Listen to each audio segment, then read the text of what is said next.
Jake Thompson will make his major league debut against the Padres.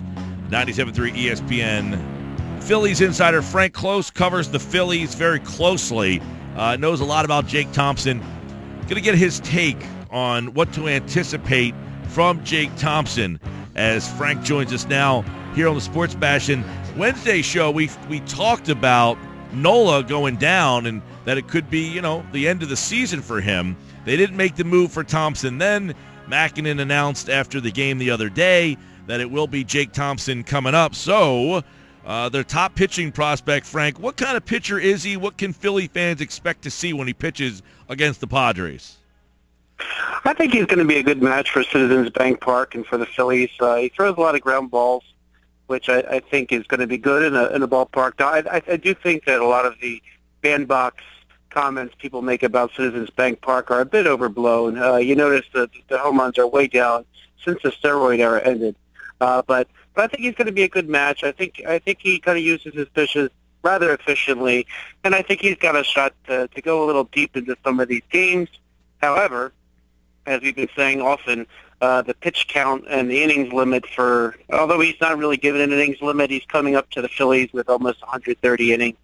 So they may want to kind of look at his innings too when they look at the likes of Vince Velasquez and Zach Eflin and Jared Eichhoff along the way.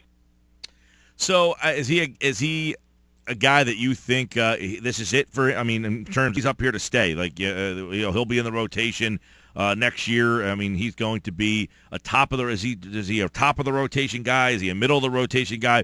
When they made the deal for Hamels and he's a part of it, what was the ceiling for this guy that made them want him?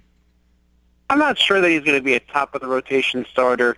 He's somebody who could maybe, if he reaches his peak, be a 2 or 3.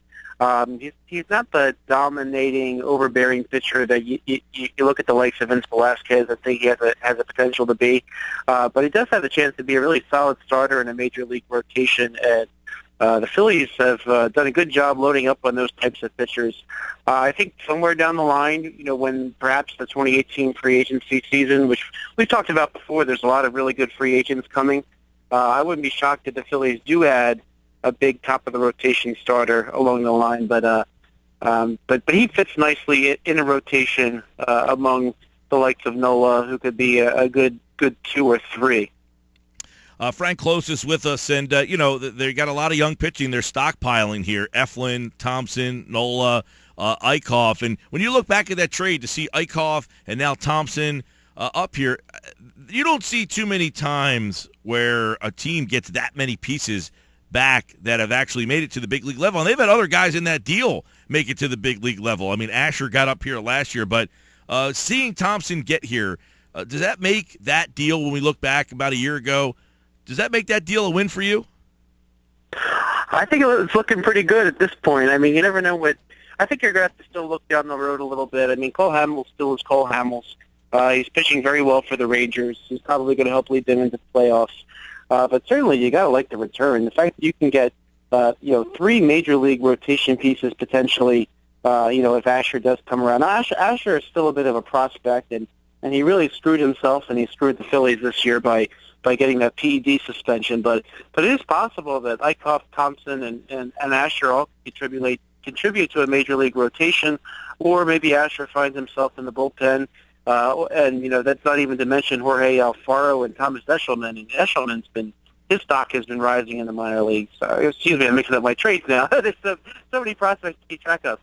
But I think Jorge Alfaro is one of the major pieces as well as Nick Williams, and they're about to hit the major league soon. So this has the potential to where all 5 pieces coming back could be in a major league rotation, and that's pretty significant. Yeah, you forget Nick Williams, another guy, was a big part of that deal. I mean, they could have four guys contributing soon from that deal. It really, you look back at how that deal really changed the franchise around, because what about, Frank, I want to get your opinion. We were talking about this before you came on. We had Jack McCaffrey on. The columnist wrote a piece about Cesar Hernandez and why the Phillies might have to reconsider if they were thinking about breaking ties or replacing him at second base. Next year spring training, you could see, get your take. first base, do you see Hoskins getting a shot next year, or is he at AAA? You got Cousins in the outfield, Asher, Nick Williams, Herrera. Somebody's got to have to be the odd man out at some point. There's going to be a lot of competition for spots in this team's spring training next year. Yeah, I think the likes of Hoskins at first base and Dylan Cousins in the outfield. I'm about to post a piece on 97.3 ESPN.com looking at who might be called up and kind of the roster spot predicament they're in. I don't think we're going to see either of them in September, but we might see both of them coming up in spring training, in which they get a little bit of a look. They might be some of the early cuts, but I think that they're going to get a chance to come to spring training with the Phillies. I think they're going to get to show the team a little bit about what they have and kind of take in the atmosphere. I think for now the Phillies are going to ride them through into the playoffs at AA. They're both. It's just amazing. It seems like they're trying to outdo each other constantly for the home run. Hoskins has 33 and Cousins 32. That's pretty significant. So I think they're going to be left alone. I think Jorge Alfaro is going to stay with them, and then all three of them are going to get a chance to really show something at Major League Camp this year. But you mentioned Cesar Hernandez. He was somebody I really liked. I thought, a switch hitter who can play some decent defense. Even when he came up in 2013, he kind of got on base a lot. If you remember, after Ben Revere got hurt, the Phillies just threw him in center field, and he was just kind of left to do whatever, which kind of wasn't fair to him, but it blocked by Utley all this time.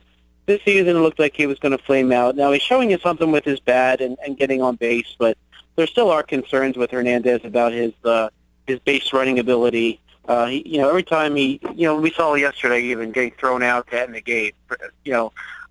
Phillies can't have that happen, especially if somebody like Hernandez is playing himself into. He played himself into the leadoff hitter, and if you're going to be the leadoff hitter, you have to be a smart base runner.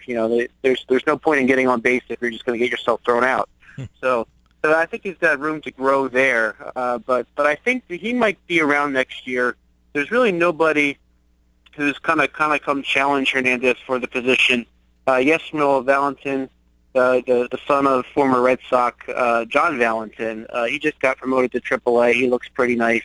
They have Scott Kingery at AA now, getting a promotion as Valentin moved up. So they've got a couple of nice-looking second basemen in the system, but Hernandez probably next year, he's probably free and clear to keep that job unless something else happens.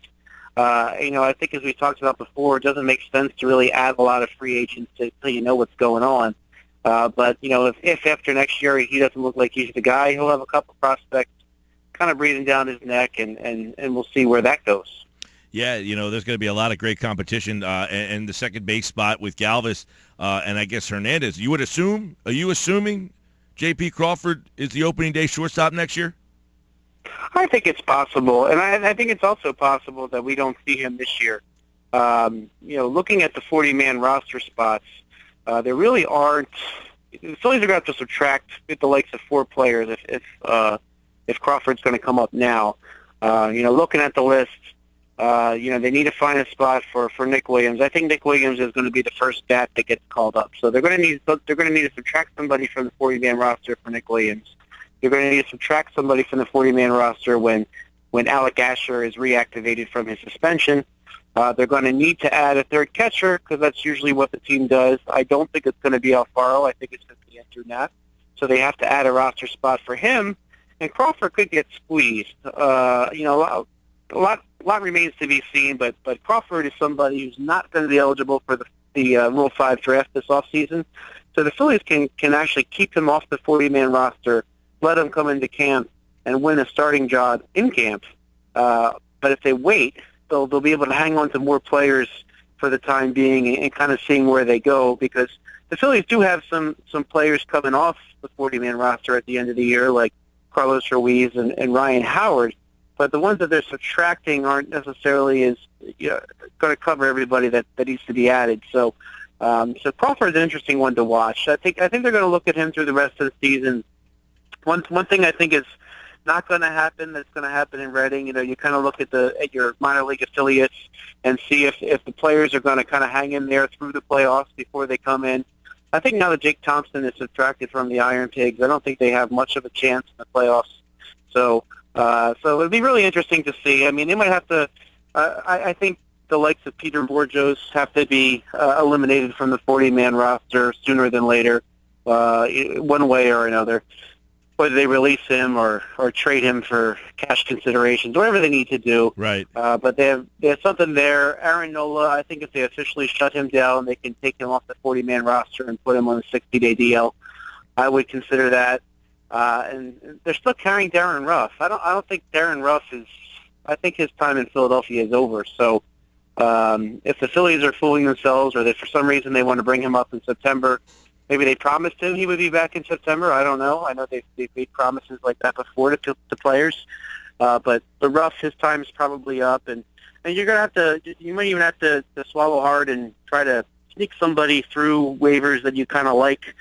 Somebody like Darnell Sweeney or Taylor Featherston, hoping that nobody claims them and you can keep them. But I think if you lost either of them, but I think they would go Featherston first. But even if you lost somebody like him, I think you would be able to replace somebody like that in the free agent market easily enough. But they really got to make some room because they're at 40 men right now, and they're going to need to bring Asher back. So somebody's got to go as it is. Not the worst problem to have. Frank Klose, 97.3 ESPN.com. He's at Frank Klose with a K, 973 on Twitter.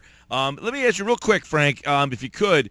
The pitching, we hear a lot about these young pitchers. They got Nola, they've got Velasquez, they've got Eichhoff, they've got Eflin, now Jake Thompson.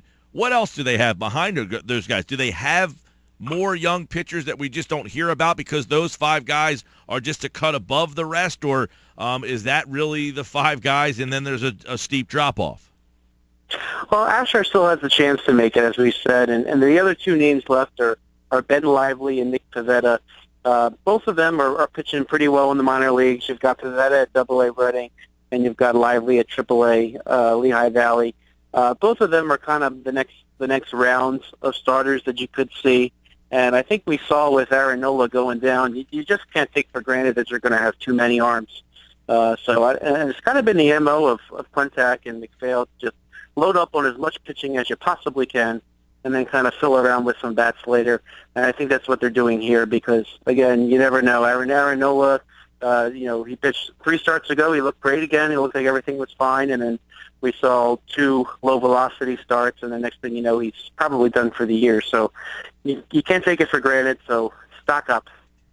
All right, Sports Bash 97.3 ESPN. Frank Klose with us here, and, of course, you can check out Frank. He's got a piece he's working for at 97.3 ESPN.com. Check that out, and don't forget, follow Frank on Twitter at Frank Klose 973, and read the boys over at Philadelphia.com. Make sure you check them out at SportsTalkPhilly.com. Frank, enjoy the weekend. A little late night Sunday, little late afternoon Sunday baseball in San Diego. The West Coast trip. Always love it, man. Take care.